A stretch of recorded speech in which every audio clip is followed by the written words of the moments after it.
Hi, this is Dyanne Klinko, Backstage Pass Presents, and I have with me the most amazing woman, a highly regarded woman, the great Rebecca Matthews Berry, the wife of Robert Berry, and she comes with us today with all kinds of inside information about what it's like to be married with Robert, what it's like to work with Robert, and all kinds of other little tidbits that you may not know about. So we can get right down into it. So how are you today, Rebecca?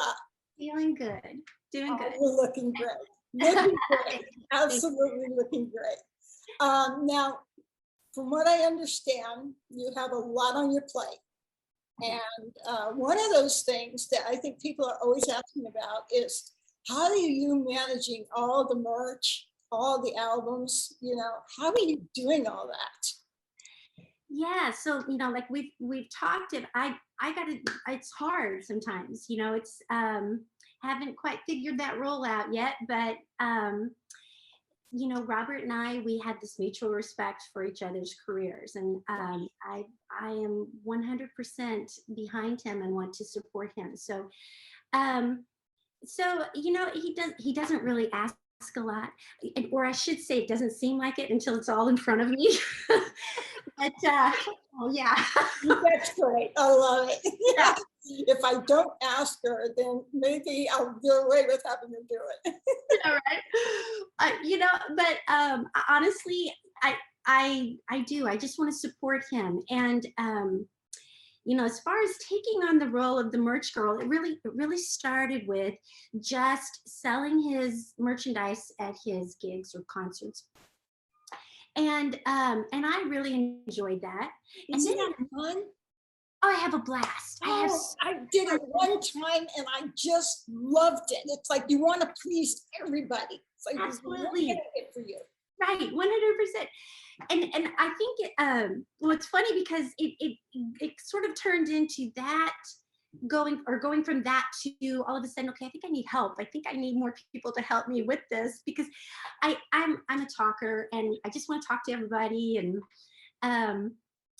that doesn't always benefit when you're behind the cash register. I have the same problem, so I know where you're coming from. Yeah, you're just and I know a lot of Robert's fan base, and I see him, and I just want to talk to everybody. It's always so good to see them. They're the best supporters.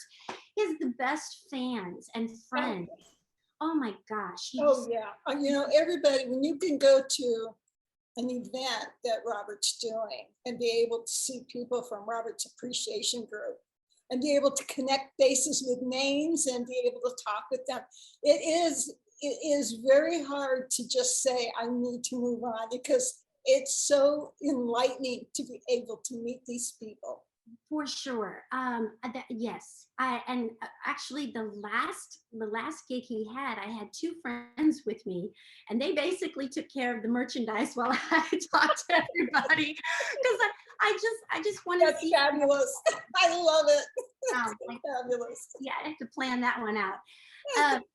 But when it comes to the actual merchandise and shipping it out, it's that's a doozy. And that's you come home from teaching all day, and then it hit it right away, and sometimes it was 10-11 o'clock before I was finished. Robert would be like, I'm going to order out, and you don't have to worry about cooking, let's just get this done. And of course, I hate to say it, but especially when I know some of the fan base, I'll wrap it up and put it together, and then I put a little note on there. So that part was a little tough, but it's all good. And it's always harder to mail the ones out of country because there's so much more paperwork to it. I was going to ask you about that. I mean, you have countries like Japan where everything's got to be written out. I mean, how do you deal with that? I've gotten to know the postal worker. Martin and I are on good terms. In fact, I walk in. Like, I think I walk in the door and I get this look like, oh no, here she comes. Because it's Here comes never, the box. yeah, it's never a little box. It's always like these big purses full of stuff. And I'm like, "No, Martin, that's not it. I've got a whole trunk full." So, yeah, but he's been wonderful too. And we're on a first name basis. Oh, I Uh, love it. and it's very seldom have we had merchandise that's actually come back, and when that does, it's like, oh, we try to figure out what's what the deal is, but for the most part it's been very successful. And you always want to please everybody, but Yeah, yeah. And it's wonderful that you have somebody at the post office that can give you that yeah, helping hand because my goodness, I mean, Japan has what, like 6 or 7 different lines of they address? They do. And honestly, I don't think that we've had anything come back from Japan. Actually, the Netherlands, and that's been a little tricky. And Mexico, it hasn't come back, but it takes a lot longer. So when people order from Mexico, believe it or not, that seems to have been a little bit of a worry sometimes because it takes so long to get there. But Which is a bit surprising considering we're right here in California. And, for me, like Mexico is, I know, I'll take your merch from Mexico since I'm like an hour and about 15 minutes away from Tijuana. And I'll go across the border for you. And I'll just start mailing from Mexico. Maybe it'll go faster. and maybe Robert should let me start just hand delivering. Just go ahead and I'll take these trips. There you go. There you go. That'll work. That'll work, right? You can spend all kinds of time getting to know everybody. You might have a little problem with that. Have a lot of fun with that for sure. Now, another thing that we talked about too was, how you and Robert met. How did a school teacher and an internationally known celebrity musician come together?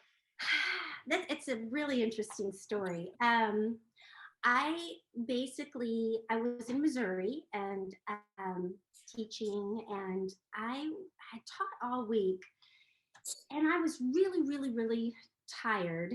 But my friends were these big Sammy Hagar fans, and they were insistent on getting me out of the house.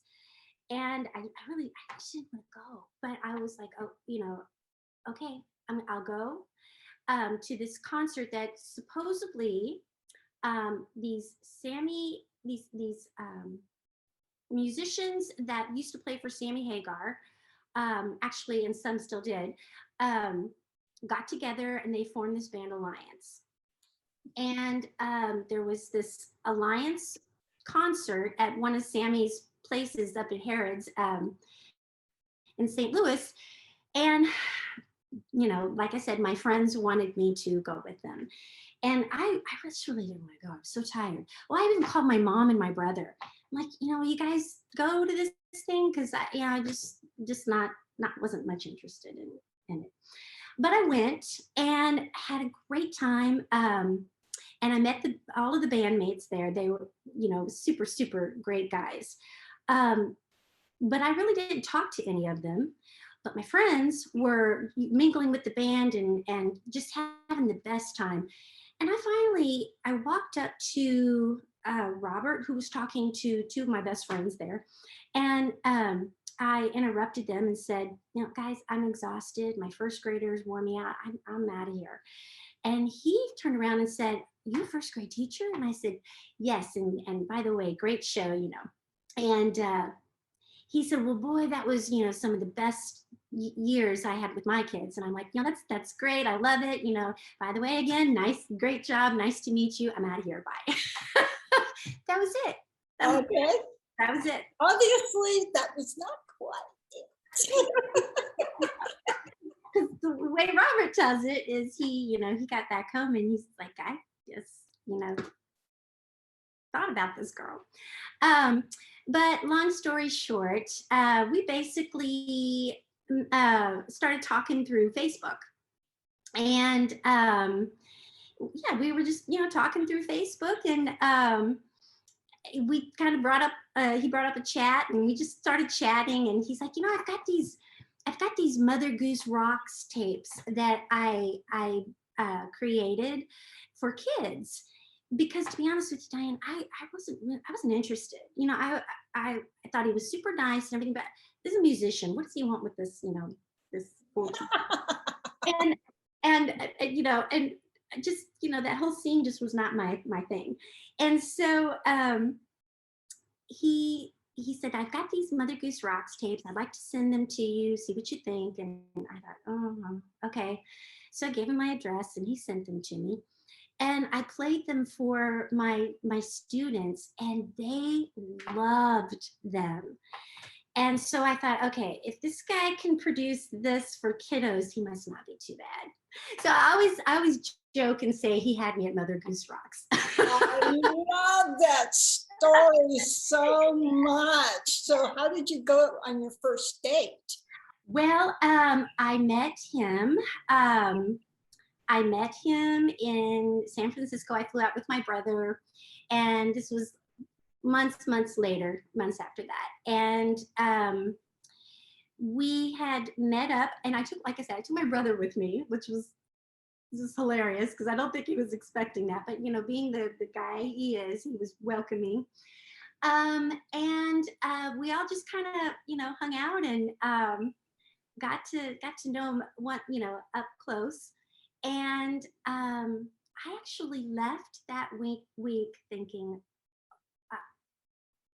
I think I'm in love with that guy. Oh, well, he is easy to feel that way, isn't he? He's got such a warm personality. He's so good to everybody, and to have him have that special connection with you must have really been something. It really was. And I after that, I think we just I just really just like I said, it was months, and I just sort of grew to just be in awe of this man. And at first it just seemed like it's too good to be true. And I think I'm still pinching myself because. Oh, I love that though. I mean, you've been married for 11 years? We've been together 12 years. We've been married 8. Oh, 8 years. Yeah. Oh my goodness sakes. Yeah. So in a way, it's still like a honeymoon. It is, but it's just gets better and better. It's really the way relationships should be, because I just, like I said, we had this mutual respect for each other. And Sure. there are days I'll sit there, we could be sitting watching TV, and I'll just look at him and think, how did I get this? How did I deserve, what did I do to deserve this? And I'll bet he thinks the same. He's more vocal about it. He says it. And there again, he's such a good. I love it. That is a Cinderella story if I ever did hear one. Thank you. Really, and I'm that's grateful. beautiful. I'm so grateful. I'm just so grateful. Yeah, right. I mean, you've got quite a life together. Quite a life. We have. It's never disappointed. It's just never. No, I would think not. I would think that there's always some grand thing that's coming around. Feels like it. And we deal with everyday problems just like everyone else, and Sure. That's okay, because we're always doing so good. And I think time goes by so fast because of it. Like I just it seemed like maybe all this went down maybe a month ago. And I look back, and there's so much that we have done and we've accomplished. Doesn't feel like it, because time has just gone by so fast. Yeah, and you still have so much ahead of yourself. Yeah. Just so much ahead. Yes, I love it. I love stories like that for sure. Now, there was another thing that we talked about, and one of them is, and maybe we touched on this a little bit, but I'd kind of like to dive into it a little bit more, you know. Oh, okay. What is it like being married to Robert? What is it really like to be married to somebody who's an internationally known musician? You know, honestly, Diane, you would never know. You would never. And honestly, I've met a lot of musicians, famous musicians with, with Robert. And there are some of them that, you sit down and you have a conversation with them and you're like, okay, this person's definitely all about them, right? Mhm. And um, it's not like that at all with Robert. Yeah, Uh, I can see he that. he is the most giving, genuine man. I just he You would never know that he was actually in that field because he puts everybody first. Yeah. In fact, it's probably prohibited him from being, more successful because he's always just thinking of everybody else and wanting to take care of everybody else. And um, yeah, but you know what? I'll take it because Oh yeah. Oh just yeah. yeah. So being, I don't look at him as being, this fabulous, amazing rock star, so to speak. It's not like that at all. And I think that's why I want to support him so much because he is so humble. He just Yes, he is. You know, I'll have to share with you that when I decided that I was going to go off and I was going to try and do interviews, it was to really spark some attention to the ELP Titans of Prague site. And I was looking for more membership and just kind of looking outside the boxes to things that we could do as administrators to make that happen. And I don't know what it was, but a bug came into my head about what if I talked to some people that were related one way or another to ELP. Mhm. And the thought of it, I think, didn't catch up to me until after I had already kind of committed that I would try this with some other administrators at the time, like David Harris. I talked with him and he said, yeah, you should go for it. You should go for it. So now I felt committed. And then I got butterflies in my stomach because one of the very first people that I talked to that was internationally known was Robert. Oh. And I was terrified because it just so happened that it had the 3 albums and others, and he was big to me back in the day when 3 came out. Right. He was very big to me, and so I was a fan already. And so I thought, oh, what's this guy going to do? I'm gonna write to him. I'm gonna ask him if I could talk to him for a half an hour or whatever, and see if he would do that. I thought, God, he's gonna look at this thing and go, "Who is Dyanne Klinko? What does she want?" And when he wrote back right away and said he would be happy to do that, I must have just turned 20 shades of blue, purple, pink, yellow. I mean, I just didn't know what to do. It was like, I don't believe he said he'd do that, which is the kind of guy he is. Yes. And then that half an hour interview I asked for turned out to be like 2 hours. That's just how he is. He'll Yes. just he'll talk about all kinds of subjects and all kinds of stuff that he's working on and doing or has done. Always working on something. Always, right? Always. He's got more projects than I know of anyone. I don't know how he does it all. Well, one thing he's always told me is, if you love what you're doing, you will never work a day in your life. And that is so true. And he'll never stop. And I would never want him to. Yeah. Maybe to put that pool in, but oh yes, we're going to talk about that. Yes. So, yeah, the infamous pool. Yes, Um, the forever wanting pool. yeah, I've got a lemon tree in my backyard. I have a feeling that might be the most I'll ever get. That's okay. That's okay. Well, the voting has been going on. I am rolling on that, by the way. And, However, I want it's looking good. Either that or he's going to be a cabana boy. right? Or the one guy that voted no. I'm going to have a talk with him. Oh, yeah, you got to have to talk with him. That was just shame on him. I know. Good. I'll tell you what, Robert probably paid him He probably did. to, put that in there so that there would be a little competition. Yes, but it's not faring well for him, is it? So the rest of y'all just keep on voting yes. Yeah, I mean, you could put a nice statue of Robert in the center of the pool, Right? Have the guitar and have the water flowing out of it. Yeah, or a bass, something, and just, Oh my goodness, right? oh my goodness sakes, we're going to be so in trouble. That's, but I think he probably expected that. So I hope so.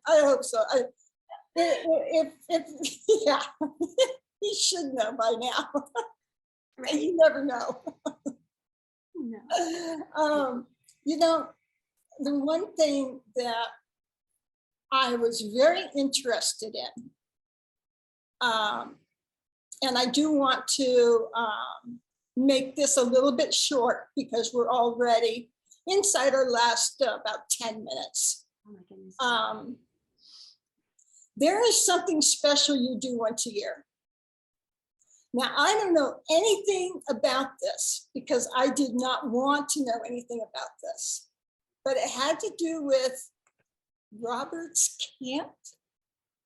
Camp Robert? Camp or some kind of thing you go off and do once a year. I wrote my notes here. And let's see exactly what I called it. I thought I called it Robert's Camp or Camp Robert, to be honest with you, but let me look here and see exactly what I called it. I called it, where do I have my notes here?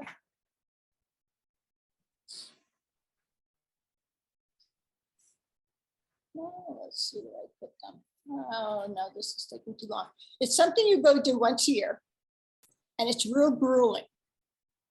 And we talked about it. And you said that it was really hard to do, but you did it. It seemed to involve many things, many aspects, like hiking or I don't know. Okay, so it's not the running, right? It's not the running. We're going to get to that next for sure. But it has to do something. I wish I could find the exact. Because I'll be honest with you, if you can't plug something in, he will not go there. No, this was something you went and did. I went to that you would do, that you were talking to me about. And I said, don't tell me anything about it. And of course, if I can't find my notes here, I can't remember. then I'm going to have to talk to you about it later when I do figure out where I put them. And then I'm going to have to post it, Okay. and say, this is what that was all about. But I'm not sure. I mean, we do tend to take a trip at least once a year. But yeah, it's not grueling. oh no, I would think that would not be. So there was something Oh, that I know what you're talking. You're you talking know, about. oh, thank goodness, Okay. I'm straight by the bell. Literally. I know what you're talking. I Okay. do boot camp. I do Boot camp. yes. That's what it was. I'm thinking once a year, but no, that's like every day. So I do what's called Barry's boot camp. And That's what, see, I was saying Robert's camp, but it's well, boot camp. Got it. fair, if Robert would go and do a Barry's boot camp with me, I don't think he'd come out alive. this one day. I don't think we would do it, but it'd be interesting to watch. But no, it's yes, I do Barry's boot camp, and I would say I probably do it about 3 to 4 times a week. Uh, Really? I would like to do it every day, but I've got to give my body a break because it's really Oh, grueling. really? What's Like, involved? it involves treadmill and then weights. So you sort of go back and forth, but there's no break. And once you're on the treadmill, you've got like 30 seconds to start walking, and then you're into the run. And once you're running, then you're into incline, and then they have you doing speed workout, and it's just different every day. Mhm. So, but I feel like it's good to keep me in shape. It's good for uh, Sure, my well-being. sure, I absolutely. Right. I go at 6:15 in the morning, and then once I'm done, get ready to school, and then I'm ready to tackle those kids. What's funny is I had actually did a Barry's boot camp during class. The kids kind of wanted to know, all about it. So I had the kids use Play-Doh cans as weights, and I informed the instructor that we were going to do an online one, and he was all for it. What was sad was I after about 2 minutes they were wiped out. And this is a 50-minute, 45-minute class. And Oh, poor babies. oh my gosh. And after it was done, I finally had a conversation with them, and I said, boys and girls, this is a good indication as to why we spent a whole year on Zoom, and you guys were not out getting exercise. This Yeah, isn't healthy. So right. this was a sign that you guys need to be getting more exercise in. Mhm.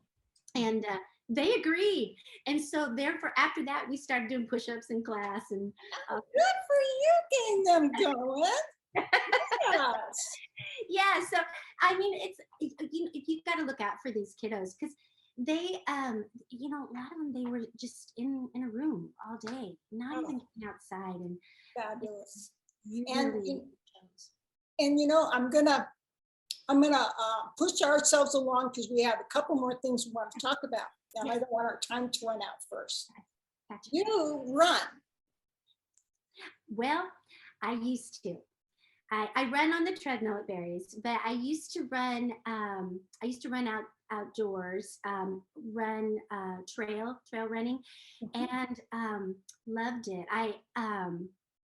I raced a lot. I did a lot of the 5Ks, half marathons. Never did a full marathon because I always thought that was just a little Too too much much. for me. Yeah, but I love doing half marathons. What I wanted to do was I wanted to eventually one day qualify for the Boston, and I was training really heavily for it. And in fact, spring and almost an entire summer, and my time was so good and so ready for this race that I was about to do. And then about 4 days before the race, I came down with bronchitis. Oh, And I just, oh, I said, no more. I'll do it for fun. I'll get up in the mornings, go for a little run, but I wasn't going to do it to compete anymore. oh, But that's too bad. it was, but fortunately, I think I wore off on my daughters because they loved the competition part of it, and they would go with me running and so forth. And it really paid off because when they started cross country, uh, they they did really well, and so well that by the time they were toward the end of their high school career, it got them a scholarship, both of them. And Wow. so, yes, so I was a lucky mom. A lot of parents, they have to worry about their kids Yeah. getting money for college, and um, putting their kids through school, and I was so blessed to not have to do that. Oh, that's fabulous. What a great story, bringing your kids along and then, They were to be commended, both of those girls. And Shelby, my oldest, she put herself through college, and she ran in college, but her goal was for to go into nursing, and what a great nurse. She's amazing. Taylor took her college running career and decided to make a profession out of it, and she now runs professionally for Puma. Wow, really? Yes, yes. So I've got a traveling nurse and a professional runner. Good for you. Look at that. All Yes, because you took your yep, yep. gutters to And the with track. Robert's, That's so well, awesome. I don't even really look at it as just having two. I feel like I have four because, Robert's son, he is sort of following in his dad's footsteps with his music career and doing very, very well. Yeah, yeah, right. Yes, and his daughter, his oldest, she is a savvy business gal and basically runs a ranch. So all of our kids are just doing amazing. Just doing amazing. Yeah, that's awesome. Well, I Yes. think we're about out of time. Okay. And I want to say thank you, Rebecca, so much for agreeing to come on with me and letting everybody in Robert's appreciation group know about what you really do and what you like. And by the way, vote for that swimming pool. Please. It's a must. Rebecca needs a pool. And it's been such a pleasure talking with you. Thank you so much. You too, Dyanne. Thank you, You everyone. take care. Bye-bye.